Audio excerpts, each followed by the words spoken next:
Okay चलिए फिर काफ़ी कुछ है डिस्कस करने को तो आगे बढ़ते हैं और आज के संकेतों पर आते हैं। पिछले 3-4 दिन से जो मेरे लिए नंबर 1 संकेत है वो है ब्रेंट। मैं एक आप देखेंगे तो एक algo trade sort of play होती है। $1 के ब्रेंट के मूव पर हमारी मार्केट मूव कर रही है। हम 78 तक गए थे, वहाँ से हम थोड़ा स्लिप होकर वापस 76 पर आए, लेकिन दिक्कत क्या है कि कल हम 74 पर जाकर गए थे, 74 समथिंग। तो उस हिसाब से थोड़ा सा इसको ऊपर ही माना जाएगा। और अगर ब्रेंट $80 के ऊपर गया तो जैसे हम कह रहे हैं फिर वो मार्केट के लिए बड़ा नेगेटिव होगा। इन दैट केस वो जो रेंज का लोअर लेवल है उसको आशीष तोड़ने का रिस्क बढ़ेगा।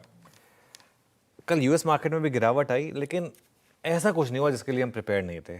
काफ़ी हद तक हम फ्यूचर्स को देखकर उसको पचा कर गए थे।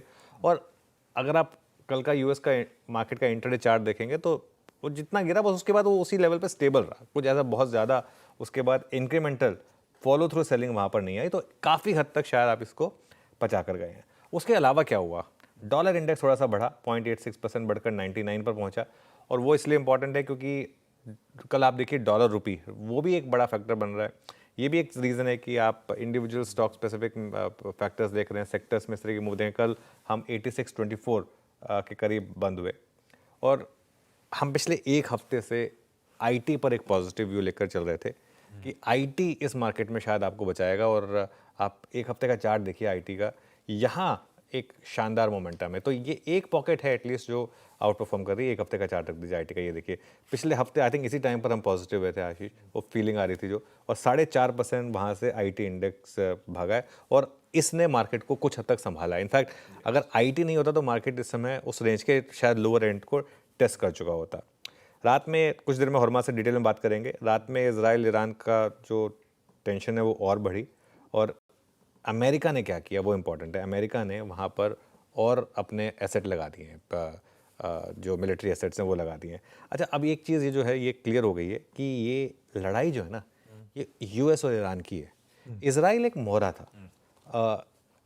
आई थिंक हम में से सब लोग ये बात जानते थे, लेकिन पहले एक दिन तो यूएस ने अपने आप को डिस्टेंस किया, उसके बाद उनसे रहा नहीं गया। उसके बाद ट्रम्प साहब से वैसे भी रहा नहीं जाता, वो दूर रह नहीं सकते उससे, वो किसी भी उससे। तो उन्होंने फाइनली कल एक तरीके से बोल दिया कि नहीं ये हमारी लड़ाई है बेसिकली। और उन्होंने जो दो ट्रूथ किए वो एक बार दिखा दीजिए, सच का सामना जो उन्होंने किए। पहला तो उन्होंने बोला ईरान को कि बिना शर्त के सरेंडर करो भाई साहब आप।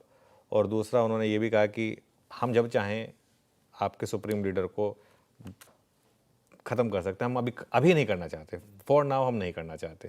तो ये एक बहुत इंटरेस्टिंग चीज़ उन्होंने कही। और उन्होंने ये भी कहा कि अब ये जो आपका ईरान का पूरा स्पेस है, एरियल स्पेस, अब ये यूएस के कंट्रोल में है।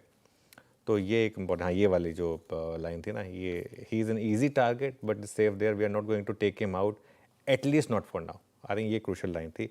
अच्छा, आज रात को यूएस फेड का भी फैसला आना है और पावेल साहब की प्रेस कॉन्फ्रेंस पर भी नज़र होगी। तो ये आज के थोड़े से इंपॉर्टेंट क्यूज़ हैं। बहुत इंटरेस्टिंग क्यूज़ हैं।